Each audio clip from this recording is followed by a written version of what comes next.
but it won't work if we don't try to make it work. Under certain circumstances, it's hard to get a bipartisan budget if you don't have everybody together, but so maybe it is worth examining whether we can make improvements there. But Mr. Barrow deals with this question. He writes, quote, "The weak economic recovery in the United States and even weaker performance in much of Europe has renewed calls for ending budget austerity and returning to larger fiscal deficits. Curiously, this plea for more fiscal expansion fails to offer any proof that the Organization for Economic Cooperation and Development countries that choose more budget stimulus have performed better than those who've chosen austerity." He continues, these are the developed countries in the world, OECD countries. He goes on, quote, "The two interesting European cases are Germany and Sweden, each of which moved toward rough budget balance between 2009 and 2011, that's after the financial crisis, while sustaining comparatively strong growth. The average growth rate per year for real GDP for 2010 and 2011 was 3.6% growth for Germany and 4.9% for Sweden. If austerity is so terrible, how come those two countries have done so well? The OECD countries most clearly in or near renewed recession, Greece, Portugal, Italy, Spain, and perhaps Ireland and the Netherlands are among those with relatively large fiscal deficits, and their deficits for these 6 countries for 2010-2011 was 7.9% of GDP. So every time Haiti and Germany and Sweden did not raise taxes but cut spending. So he goes on to say, every time heightened fiscal deficits fail to produce desirable outcomes, the policy advice is to choose still larger deficits, borrow, tax, and spend.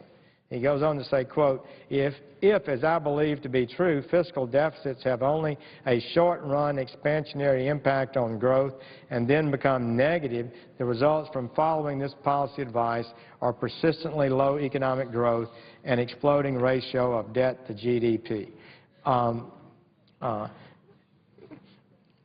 Japan, he goes on to note, once a comparatively low public debt nation, apparently bought into the Keynesian message many years ago. That's the spend message. The consequence for today is a ratio of government to debt GDP 210%, the largest in the world.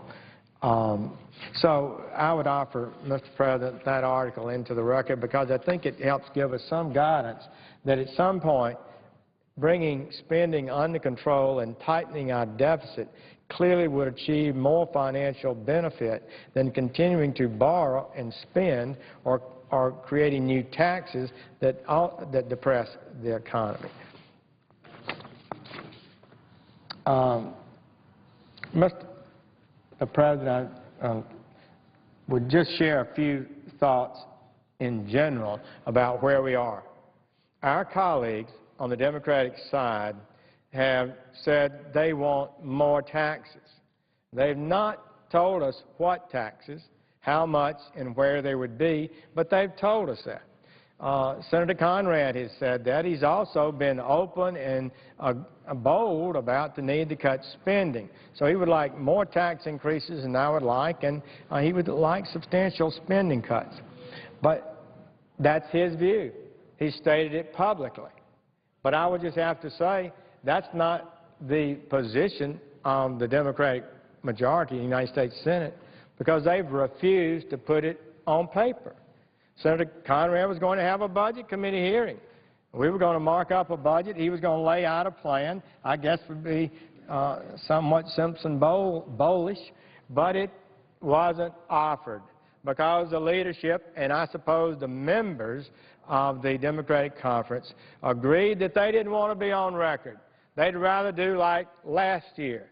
And what happened last year? They voted against the Toomey budget. They voted against the Ryan budget. They voted against the Rand Paul budget. and voted against the president's budget, wiped their hands. They didn't vote for anything that caused any pain to anybody, and presumably they thought that was better than actually being engaged in leading and telling the American people what they plan to do to change the debt course we're on. That's the deal. Well, I would say a couple of things. If I were talking to a group of American citizens today, I would just say this: don't send one more dime to Washington, D.C. until they show you a budget, how they're going to spend it. I mean, why should they? We get in trouble, we overspend, we place the nation at risk, and all we want to say is send more money. You can't cut. We're going to throw people into the streets and push older folks off the cliff in a wheelchair. No, I don't think so. I think the American people need to hold this Congress, this government to account. They need to say, we're not sending you any more money till you get your house in order, and we're not paying for hot tubs in Las Vegas. We're not throwing away $500 million on a Solyndra loan project that never had a chance to succeed and was benefiting cronies of the White House. We're not going to pay for the TSA to have warehouses filled with millions of dollars in equipment not being used. You don't have your act together. We want you to get your act together. We want to see some management. We want to see some leadership. And who is the top manager in America? It's not the chairman of the Budget Committee or the ranking member of the Budget Committee. It's the chief executive. The president is head of the executive branch. Every cabinet member, sub-cabinet member, sub-sub-sub-cabinet member work for the president. We had a situation where it's become clear that for over a year, people illegally in the country earning money are filing income tax returns and gaining as much as $4 billion a year in earned child tax credit money, a direct payment from the United States, for children that don't even live in the country. The Inspector General for the U.S. Treasury Department said this should have been ended, and the IRS is not ending it. Congress ought to pass a law about it. The House has done so. This Senate hasn't acted. Those are the kind of things that are happening. I would think the President of the United States, as soon as he learned that, would say, stop it today. If you care about the money of the American people, if you care about the fact that we are now spending about $3.6 trillion a year, taking in $2.3 trillion a year, with a deficit of $1.3 trillion. Oh, taking in $2.3 trillion a year, with a deficit of $1.3 trillion.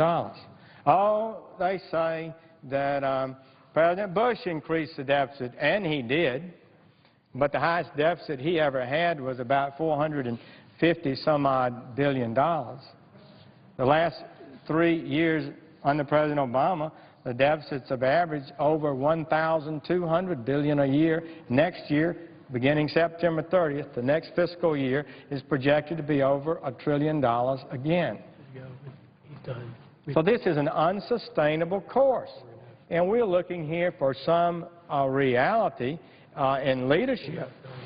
And I just really think it's a stunning, amazing development when we have the President of the United States at a time of financial systemic crisis and danger, who has the opportunity to lead, who does not lead, who has an opportunity to tell the American people why we need to change the course we're on, the fact that it's going to take some belt tightening and some pain and some sacrifice, not so much, but some, and we're going to have to do it, and if we do it, the country will be on a good path, that we can save this country.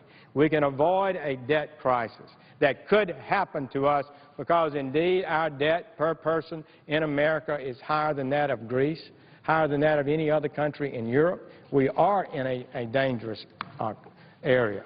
and we need to get off of it. I am amazed that he has not led. And I think it's a development of the most stunning nature that his budget that he submitted to us, as the law requires, he did submit it, but it's irresponsible. It got not a single vote in the Senate last year. It went down 97 to nothing. It was voted down 414 to 0 in the House this year. I suspect in an hour or so it will go down again on the floor of the Senate by unanimous vote. And that speaks a lot. That says a lot. It indicates the sad state of affairs in which we're in. It's deeply disappointing. I see my colleague, Senator Lee, from Utah, who is a new member of the Senate.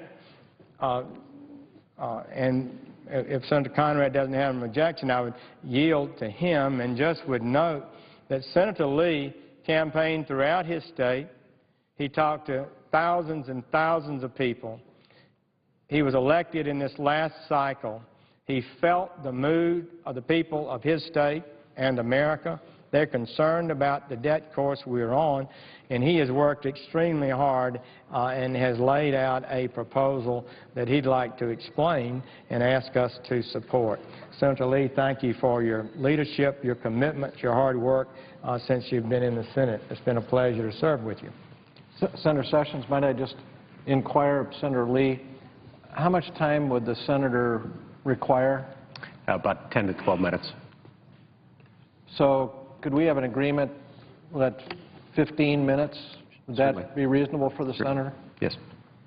And then I'm sure if you need more time, or if you complete before then and yield back, either way. Will do. Thank you. Mr. President. The senator from Utah is recognized. Mr. President, the true greatness of our nation lies in the power and promise of the American dream. Unfortunately, for many individuals and families, this dream has become a national nightmare. Without the clear priorities and accountability of a budget, we continue to careen toward the economic cliff, with our massive debt and trillion-dollar deficits threatening the prosperity of Americans from every walk of life. To put it simply, we must change course. Restoring the American dream will require more than clever bumper sticker slogans. While optimism is an important part of the American dream, hope simply is not a strategy for the kind of course correction our country desperately needs. Doing nothing is no longer an option. Although this President and this Congress have attempted, by not having a budget, to convince the American people that doing nothing is somehow the only option. Ignoring our broken entitlement programs, maintaining our complex tax code, and pretending we don't have a spending problem ensures that our economy will never truly recover and the American dream will not be restored. The good news for Americans is that many of us do have solutions to confront and correct the country's most pressing challenges. In today's debate and discussion, the nation has seen that changing course and balancing our budget doesn't have to take 30 years, nor does it have to require the kind of drastic cuts that could devastate America's most vulnerable citizens. As we conclude this debate, I remind my colleagues of the old adage: you can make excuses or you can make progress, but you cannot make both. Given the gravity of our current situation, we should also recognize that our present path is unsustainable. A course correction is coming. The question we will be held accountable for answering is whether that correction comes by choice or as a consequence of making excuses and doing nothing. The Saving the American Dream plan, which I've proposed, puts us on a sustainable and affordable path toward economic growth. It reforms our tax code to make paying taxes a simple, transparent, and equitable process that regular people can perform on their own. It empowers families to save by making savings tax-free, which in turn lowers their tax burden in a way that helps them and our economy. It establishes a single tax rate. It eliminates the payroll tax, helping all Americans, especially those at the lowest income levels, and it abolishes the death tax permanently. Under this plan, Americans will no longer be forced to navigate the complex web of countless loopholes for people who don't need them, contained within a tax code longer than the works of Shakespeare. In addition to placing an enormous burden and imposing immense uncertainty on our people, such a tax system hides the true cost of government. This plan is simple, and it provides certainty for individuals and for businesses. Opponents of reform will play petty politics and prey on false fears about the government's ability to help the helpless. They claim that any course correction in entitlement or social service spending will damage the social safety net. The truth is, doing nothing will absolutely and completely destroy the safety net. If we do not change course, the collapse of safety net services for our most vulnerable Americans is certain, and it is certain to hurt most those who have the least. This plan saves Social Security by transitioning to a real insurance plan that provides income security for seniors and prevents sudden poverty as a result of unforeseen events. The affluent elderly, such as Warren Buffett, will see a decrease in benefits. This plan thus allows people like Mr. Buffett to help in a way that is actually good for our economy and for job creators. The Saving the American Dream plan also ends the government takeover of health care and puts dollars and decisions back into the hands of families and individuals and their doctors. Just like school choice allows parents to make sure their kids don't get stuck in a failing school system, this plan ensures families don't get stuck in a failing health care system. And finally, this plan acknowledges that we have a spending problem and works to reduce the size of government, to eliminate waste, lower the future burden on taxpayers, encourage productive economic activity, and enhance individual liberty and choice. It reins in spending by a total of $9.6 trillion over 10 years when compared to President Obama's budget, and by $7.1 trillion as against the CBO baseline. Supporters of the status quo will have every excuse as to why this budget or that budget won't work. But now is the time to stop making excuses and start making progress. Today, we will have a vote on 5 budget proposals. But this is only the beginning of the discussion. I can say confidently that Republicans have done a tremendous amount of work to craft proposals that begin to change our course and move our country in the right direction, in a sustainable direction. The President's budget reflects the status quo. Do nothing, keep our complex tax code and broken entitlement programs, and ignore spending. As for Senate Democrats, for 3 straight years, my friends across the aisle have refused to participate in this discussion, except to criticize ideas they don't like. Leadership is what leadership does. And for the past 1,113 days, our country has suffered from a lack of leadership. I ask my colleagues, if you cannot vote for these budget plans today, will you at least do the right thing for the country, put aside election year politics, show true leadership, and work with us to explore and implement real solutions? We cannot stand by the status quo. We cannot decide by default to do nothing. The American people expect more, and they deserve better. We need every American to join us in finding the solutions that will enable us as a nation to change course. The Saving the American Dream plan is about empowering individuals to define their own dream and ensuring that they have every opportunity to make that dream a reality. This is the greatest civilization the world has ever known, not because government made it great, but because Americans continually reject the status quo, choose to change course when needed, demand economic freedom while ensuring individual liberty and the right to pursue happiness. This budget preserves the clear priorities and accountability we must have to jumpstart the economy, create jobs, strengthen the safety net, and restore the American dream. Thank you, Mr. President. Mr. President. The senator from North Dakota. See, Senator Harkin is here, and Senator Harkin could do about 4 minutes. Does that work? Because we've got, how much time have we got left, I'd ask? 13 minutes and 20 seconds. Okay, 13. And on the other side? 24 minutes and 46 seconds. This might be a useful time to get another consent. If we could have Senator Harkin agreed for 4 minutes. Senator Johnson, how much time were you seeking? Probably no more than 10 minutes or less. Senator Sessions, does that work for you? Yes. 10 minutes. Okay. So if we could do 4 minutes to Senator Harkin, 10 minutes to Senator Johnson? Without objection.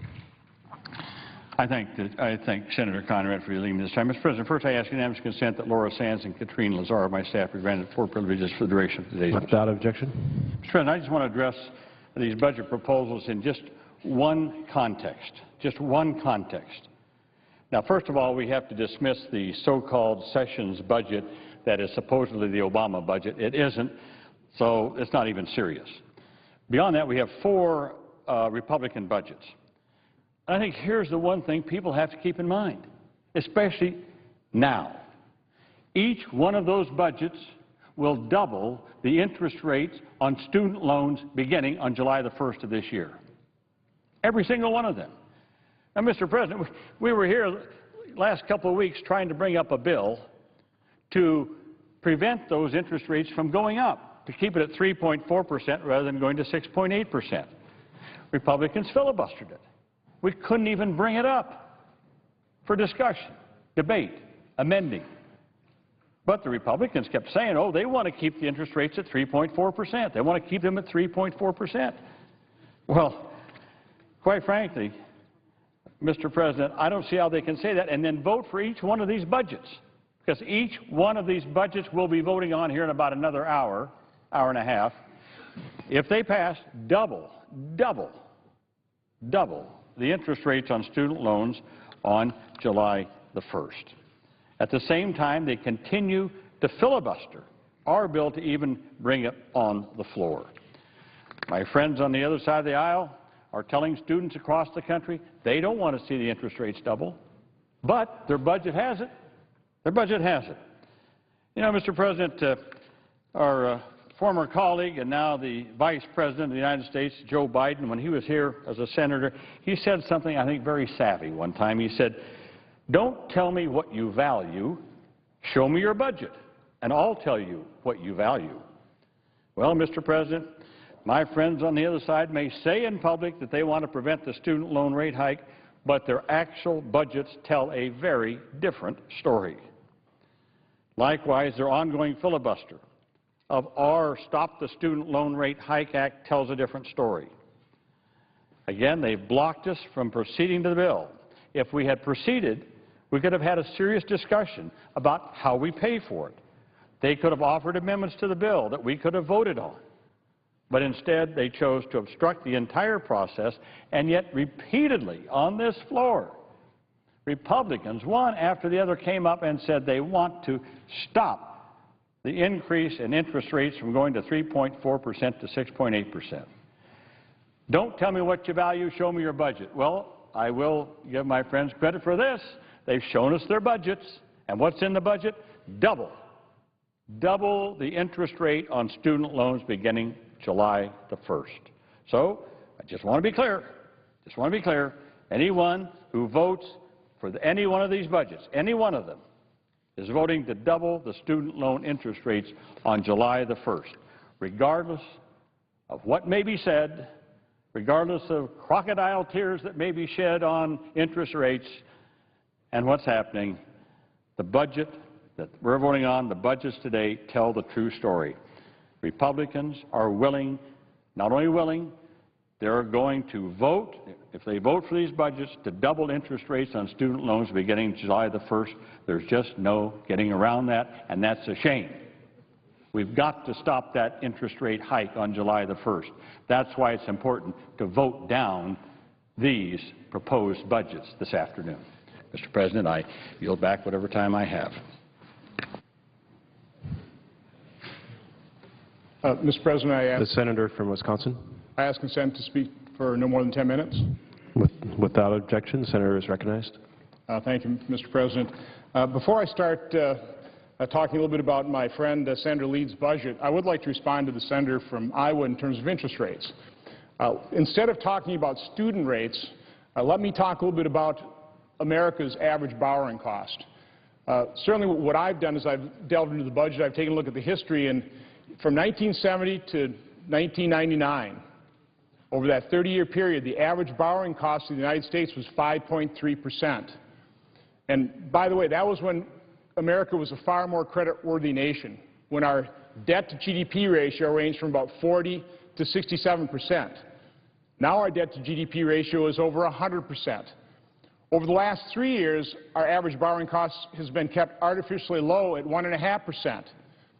So if my concern, by not seriously addressing the problem, by not actually passing a real budget that starts reining in the growth in government, I'm concerned that we're going to go from that 1.5% and revert back to that average mean borrowing cost of 5.3%. If we do, that 3.8% differential would add $600 to $700 billion per year to America's interest expense, and that would crowd out 60 to 70% of all discretionary spending. That's the interest rate that I'm concerned. That's the day of reckoning that I'm concerned about, when global investors look at the United States and say, you know what, not going to loan you any more money, or what's more likely to occur is they will say, we'll loan you money, but at a far higher rate. But having made that statement, I would like to talk a little bit about my friend Senator Lee's budget and the things I like about it. One of the things I like to do is actually take a look at history here and point out, I know a lot of us say that we don't have a tax problem. We don't. It's not that we tax too little from the American public. It's because we spend too much. And I think this is some pretty graphic proof. Here's 10-year spending levels. From 1992 to the year 2000, the federal government spent a total of $16 trillion over that 10-year period. Over the last 10 years, from 2002 through 2011, the federal government spent $28 trillion. Now the debate moving forward is, according to President Obama's just released budget, he would like to spend $47 trillion over the next 10 years. The House budget would spend $40, and I guess what I like about Senator Lee's budget is he would come in and spend about $37 trillion and put ourselves on a more aggressive path toward fiscal sanity. Now, we hear about draconian cuts all the time. You don't have to be a math major to realize that $37, $40, or $47 trillion is not a cut from $28 trillion. All we're trying to do is reduce the rate of growth. Another thing I like about Senator Lee's budget can be illustrated in terms of a chart that shows total federal debt. I start this chart in 1987. The tail end of Ronald Reagan's administration, when our total federal debt was $2.3 trillion. I like to point out that it took us 200 years to incur $2.3 trillion. And of course, last year in the debt ceiling agreement, this Congress gave the President authority to increase our debt ceiling by $2.1 trillion. We'll go through that in less than 2 years. That's a problem. And of course, if you take a look at President Obama's budget, and you can see how quickly our national debt has increased, but according to President Obama's budget, in the year 2022, our total federal debt would be $25.9 trillion, up $10 trillion from what it is today. Senator Lee's budget would result in total debt of about $19.1 trillion. And even more importantly, he stabilizes and then reduces a very important metric, our overall debt-to-GDP ratio. That is what investors take a look at in terms of our creditworthiness. The other thing I like about Senator Lee's budget is that by 2022, it would reduce federal spending to 17.8% of the size of our economy. Now, if you're like me and you think really the root cause of our problem, our economic problem, is the size, the scope, all the rules, all the regulation, all of government's intrusion into our lives, and the resulting cost of government, this is the key metric. How large is the federal government in relationship to the size of our economy? Currently, the federal government takes 24% 24 cents of every dollar that is generated by our economy. If you add in state and local governments, total government in the United States consumes 39.2%. 39 cents of every dollar filters through some level of government. And I don't know about you, but I don't find government particularly effective or efficient. To put that in perspective to, for example, European-style socialist nations, Norway last year was 40%. Greece, 47%. Anybody hear of Greece recently? That economic model is collapsing. And this is why Senator Lee's proposal is important. If you take a look at spending and revenue generation over the last 50 years, you can see spending from 1959 through 2008 averaged 20.2%. Over the last 3 years, we've increased that to 24%. Revenue generation has been 18.1% over that same time period. By the way, regardless of what our top marginal tax rate is, as much as our friends on the other side of the aisle want to punish success and increase marginal tax rates, the problem with that is it simply doesn't work. During my lifetime, top marginal tax rates have been 70%, or 90%, 70%, 50%, 28%, 35, 39.6%, and now we're back down to 35%. And in all that time period, the average tax receipts, the maximum amount the federal government could extract from our economy, is averaged very tightly around that mean of 18.1%. If we ever have any chance of living within our means, we better get federal spending down to about that level. That's what Senator Lee's budget does. And so, again, I just want to thank my friend Senator Lee, as well as Senator Toomey and Senator Paul for putting forward serious proposals. And I want to thank all Republicans in Congress that are actually voting for something because, Mr. President, Republicans are proving that we are willing to be held accountable to the American people by putting a plan on the table and showing the American people what we would do to try and get our fiscal house in order. With that, Mr. President, I yield the floor. Mr. President. Yes, Senator from Broad. Mr. President, I will not take more than a few minutes, and I would ask consent that my statement be made as in morning business.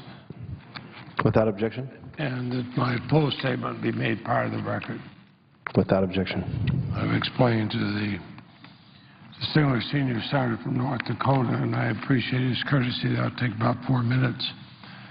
Last month, the Senate came together.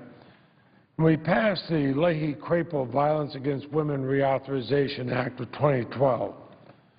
Now, our legislation took some much-needed steps to help the most vulnerable victims of domestic and sexual violence, and it was passed with significant bipartisan support. The Leahy-Crapo Violence Against Women Act was an example of what we accomplished when we put politics aside, when we worked to find real solutions to real problems facing real Americans. I'm alarmed that the other body, the House, has chosen a different path. This afternoon, House Republican leadership brought a much different bill before that body and is forcing a vote while blocking any attempts to modify the legislation in response to the concerns raised by victim service providers around the country. Their legislation only fails to include the critical improvements in the Senate bill that would increase protections for Native American women, gay and lesbian victims, battered immigrant women, and victims on college campuses or victims in subsidized housing. It actually rolls back existing protection, and that would leave many victims more vulnerable to domestic and sexual abuse. House Republicans have headed down the wrong path. In fact, when the Senate rejected their alternative to our bipartisan bill last month by a strong bipartisan vote of only 31 in favor and 68 opposed, I hope that that would end the partisanship and the gamesmanship. We'd be able to move forward together to reauthorize the Violence Against Women Act. I started out with the Leahy-Crapo bill to show it was bipartisan with both Democratic and Republican sponsors. I was encouraged to see the lead sponsor of the Republican alternative, the distinguished senior senator from Texas, do just that. After that amendment failed, she joined us to support the bipartisan Senate bill upon passage, and I commend Senator Hutchinson for that. And lastly, in its statement of administration policy, the Obama administration correctly opposes the House bill H.R. 4970 as a measure that would undermine the core principles of the Violence Against Women Act. The House Republican bill's rollback of protections breaks the promise of the Violence Against Women Act to protect victims of domestic violence and sexual assault. Never before in either Republican or Democratic administrations, Republican or Democratic-controlled Houses or Senate, never before has the Violence Against Women Act been used to increase the dangers to women and so consciously disregard the unmet needs of our most vulnerable victims. Never before. So I'm disappointed by the decision of the House leadership to push ahead with their destructive bill over the objections of the very people we should be working to protect and serve.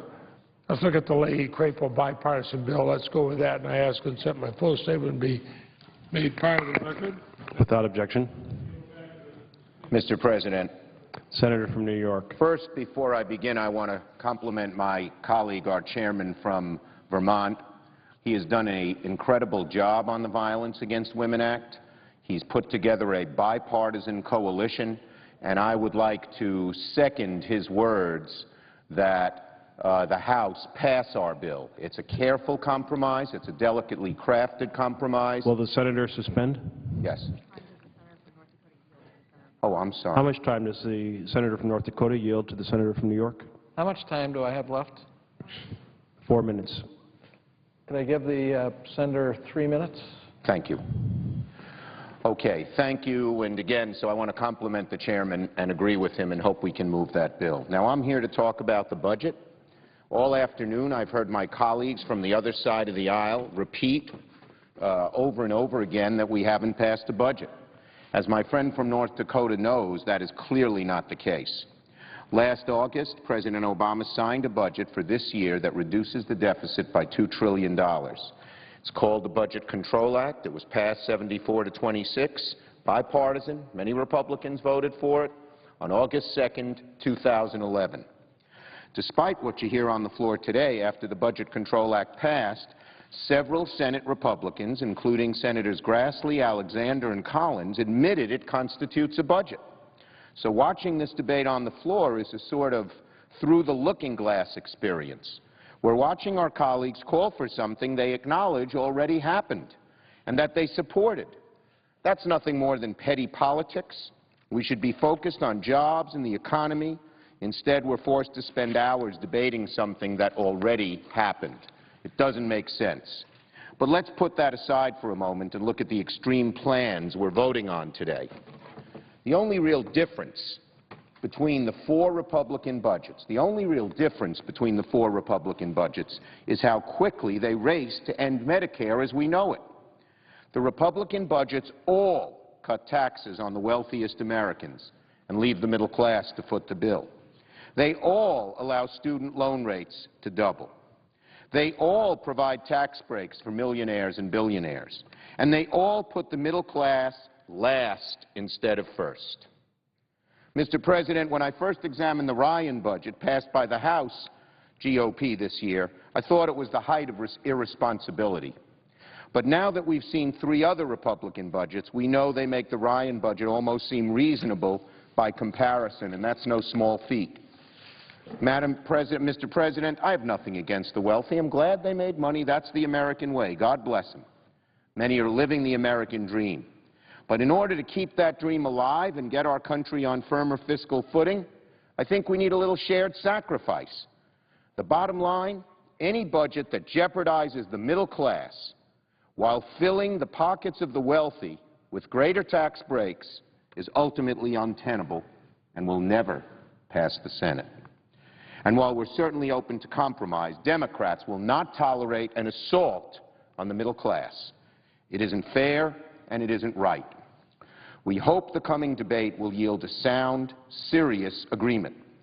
But if it doesn't, Democrats are happy to take this contrast of priorities into November because we know we have the high ground. Thank you, Mr. President, and I yield my remaining time back to my friend and colleague from North Dakota. Mr. President. Senator from Alabama. Mr. President, the Budget Control Act is not a budget. It's just a containment of spending. A clever attempt was made to make it look like a budget, but it's not a budget. If it were a budget, why did the President submit a budget this year? Why did the House pass a budget? Why did 4 budgets be produced in the House by Democratic House members? In today's Politico article today quotes Senator Lieberman, who just spoke, who caucuses with the Democrats. Quote, "I don't think the Democrats will offer their own budget, and I'm disappointed in that." Senator Joe Manchin, West Virginia Democrat, said he would have been impeached if he'd failed to produce a budget as West Virginia's governor, though he conceded there are differences between the state budget process. Quote, "Sure, I have a problem with failing to offer a budget. As a former governor, my responsibility was to put a budget forward and balance it so anyone who comes from the executive mindset has a problem with that. I don't care if you're a Democrat or Republican. Problem with that means problem with not having a budget." Senator Mark Pryor, Democrat from Arkansas, "The budget process is just not working around here. We've had 3 years with President Obama where we were not able to get a budget resolution passed." Close quote. That 3 years includes this one. So we don't have a budget. We have a spending cap.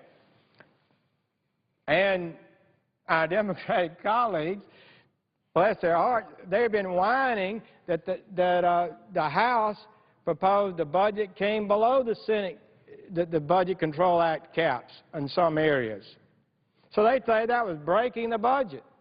I would just advise them that when they vote on the President's budget, and I assume they'll all vote against it, they did last year, the President's budget wipes out half the savings in the Budget Control Act.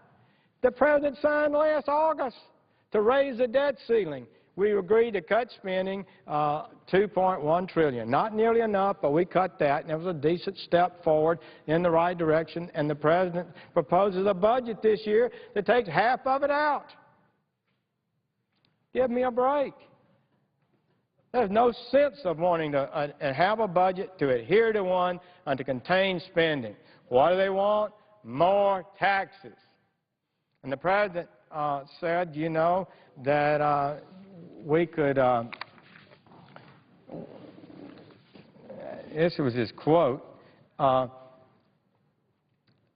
Buffett rule will help stabilize the debt. That's what the President said. That's tax increases on the rich. It would help stabilize the debt, the budget, Buffett rule. Well, the Buffett tax would raise about $4 billion a year. This year, the deficit will be $1,200 billion. Not $4 billion. That's not going to fix it. $1,200 billion, and the Buffett rule would raise about $4 billion a year. That is, what kind of responsible leadership is that? For the President of the United States to be traveling this country at a time when we have never faced a more significant financial threat to America, never, ever have been on a debt course as dangerous as the one we're on today. It's systemic, it's deep. We've got to make serious changes. And he goes around saying the Buffett rule is going to stabilize the debt. He also said his budget last year would lead us to balance.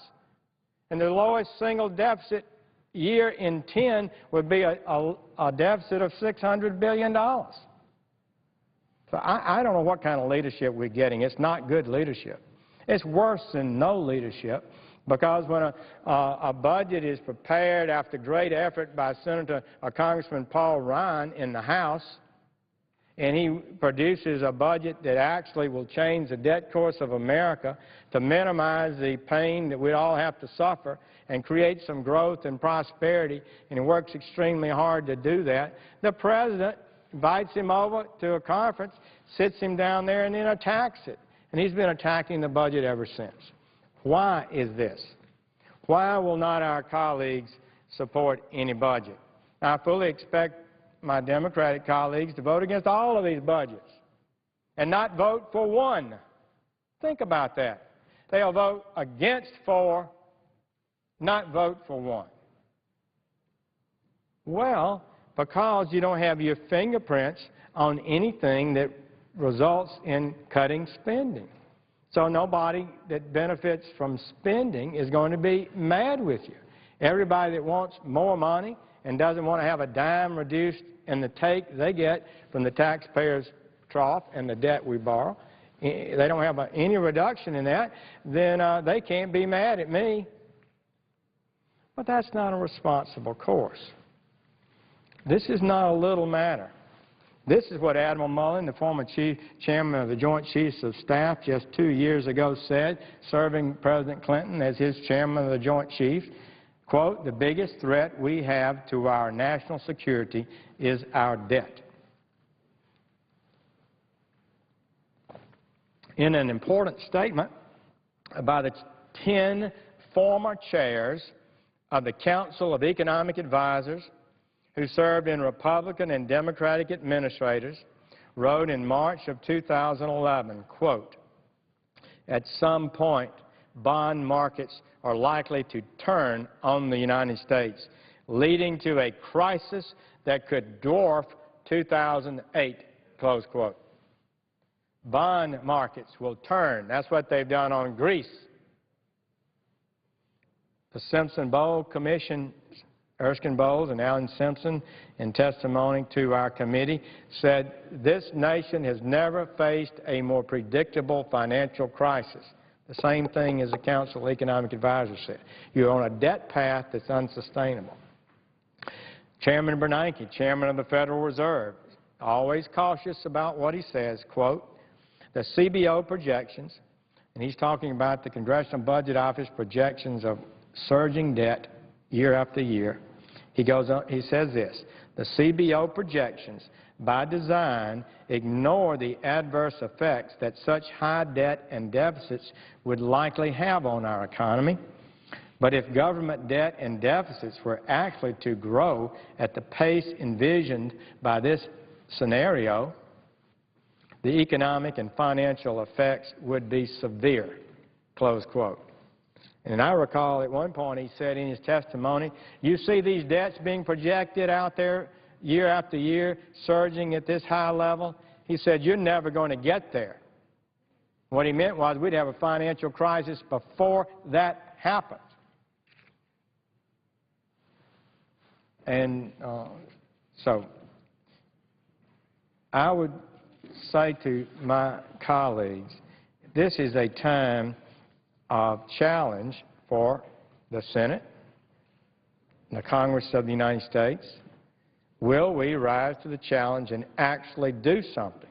We can talk about it. We can have secret meetings and secret meetings and secret meetings and secret meetings. That's not fixing it. We can have these last-minute crises like last summer when the government was about to virtually shut down because of the debt limit had been reached, and reach some secret agreement that's brought up on the floor and we all vote for and it's not very well written. Or we can do what the law requires. And it's in the United States Code, the Budget Act of 1974. It requires that we pass a budget. You can't guarantee exactly how the law will come out, but we ought to attempt to comply with the law at least. We haven't attempted to do that. And I'm worried about our future. I'm worried about where we're heading. And I do think that the American people have a right to be upset with us. They are not happy with us. They should not be happy with us when their Congress has allowed this country to reach a state where we're taking in $2.3 trillion and spending $3.6 trillion, borrowing 40% of what we take in. 35–40% of what we take in is borrowed, what we spend is borrowed money. The American people have a right to be unhappy about that. They absolutely do. We are not protecting their interest, their children's interests, their future, the economy. And it's stunning to me that the leader of the free world, the President of the United States, the chief executive, is pounding away at the United States Congress to bring spending under control, to reduce the debt that we have. Instead, he seems to never want to talk about it, only talks about investments, more investments. And in fact, that budget that he produced this year, what did it do to the spending levels that we agreed to last August? Before the budget control agreement of last August, the United States government was on path to spend $47 trillion over 10 years. What it effectively did was reduce that spending to $45 trillion. Still substantially more each year than we're spending now. Growth every year under that proposal. Too much growth, too much debt. But it was a step. And so this year, when he proposed his budget, he proposes spending another $1.4, $1.5 trillion. New on top of that. After he'd signed the agreement that we would cap spending at 45, this would take spending up to 46.6 trillion again, almost 47, where we were before the agreement was reached. Now that's not responsible leadership. And he had a big tax increase. Tax and spend. That's what that budget is. And the American people shouldn't be happy with us. It was noted also that Senator Harkin said, well, this isn't the President's budget, that Senator Sessions offered some joke or something to that matter, but it is the President's budget. It has the numbers in it that the President had.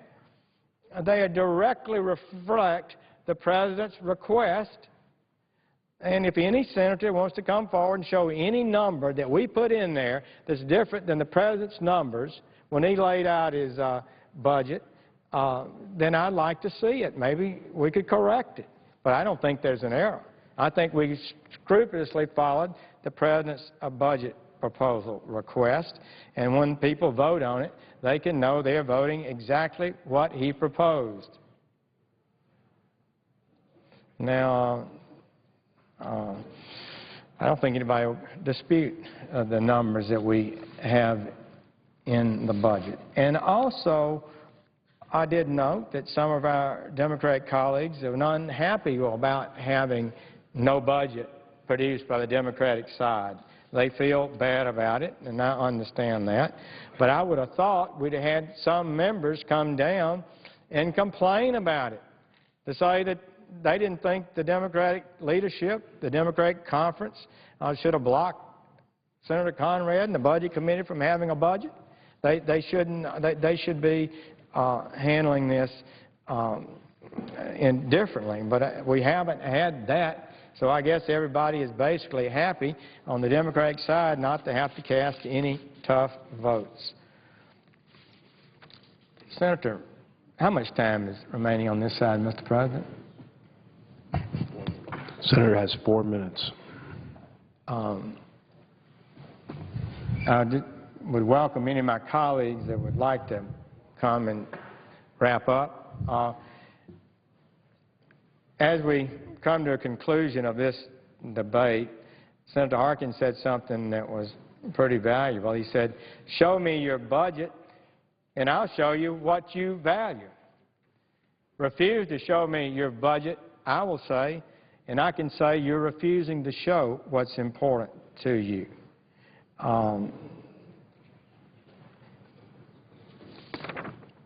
One of the things that has been brought up is the war cost.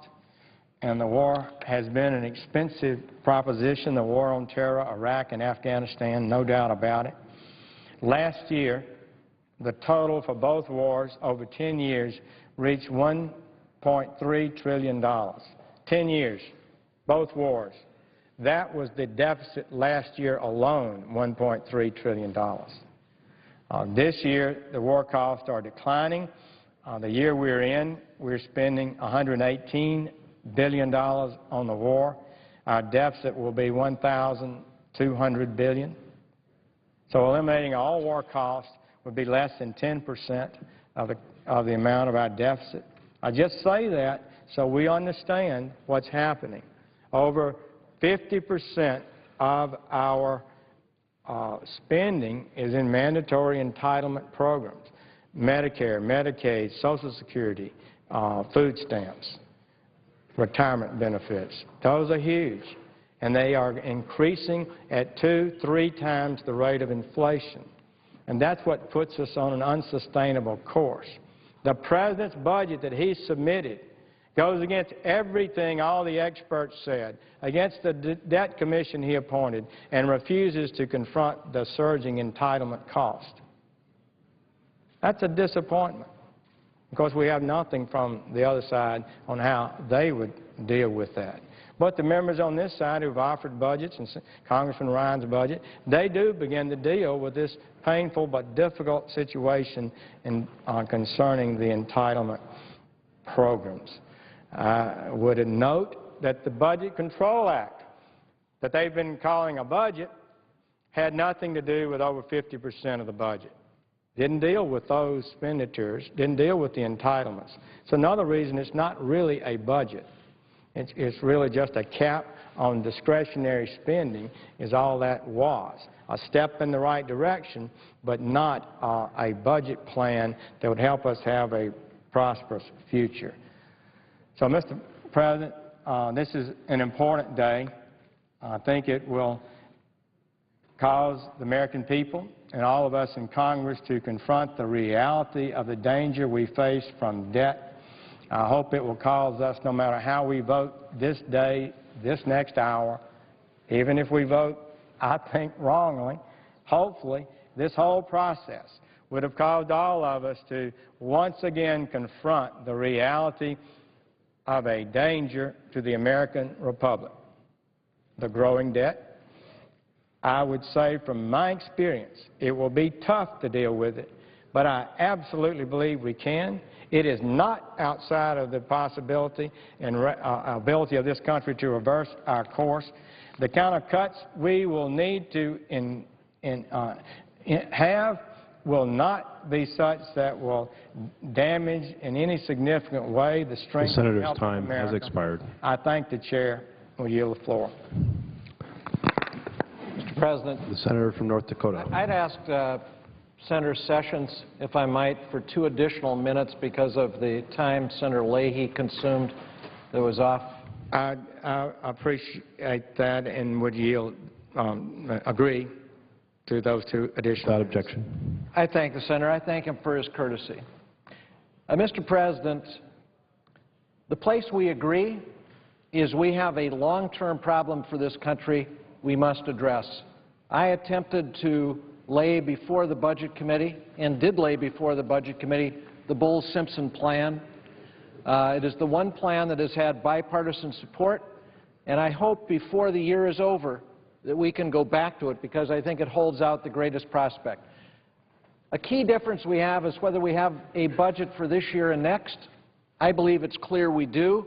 The Budget Control Act that passed last year says, in part, that the allocations and spending levels set shall apply in the Senate in the same manner as for a concurrent resolution on the budget. That's for both 2012 and 2013. I believe our Republican friends want to focus on that because they don't want to focus on the specifics of their budget plans. Because recall, the last time they were in charge, when they controlled everything, the House and the Senate and the White House, the Republican policies led us to the brink of financial collapse. And the proposals they are advancing today are a return to those failed policies. Remember what happened when they were in charge. We were losing 800,000 jobs a month, and the economy was shrinking at a rate of almost 9% a year. That's why they don't want to focus on the substance of their plans. But to focus on the substance for a moment, every Republican budget ends Medicare as we know it. One Republican budget cuts Social Security benefits by 39%. Every Republican budget cuts taxes for millionaires by at least $150,000 a year. And every Republican budget protects offshore tax havens. Mr. President, I've shown on the floor many times a picture of this little building in the Cayman Islands that claims to be the home to 18,857 companies. It's not the home. They're not doing business out of this little 5-story building in the Cayman Islands. They're doing monkey business, and the monkey business they're doing is avoiding the taxes they owe. Mr. President, every Republican budget protects this scam. That shouldn't be allowed to continue. I hope my colleagues resist these proposals. I hope we'll vote no and then get on to the serious business of a bipartisan plan to get America back on track, the Simpson-Bowles plan that I presented to the Budget Committee. I thank the Chair and yield the floor. I believe all time has expired. The senator is correct. The question is on the motion to proceed to Senate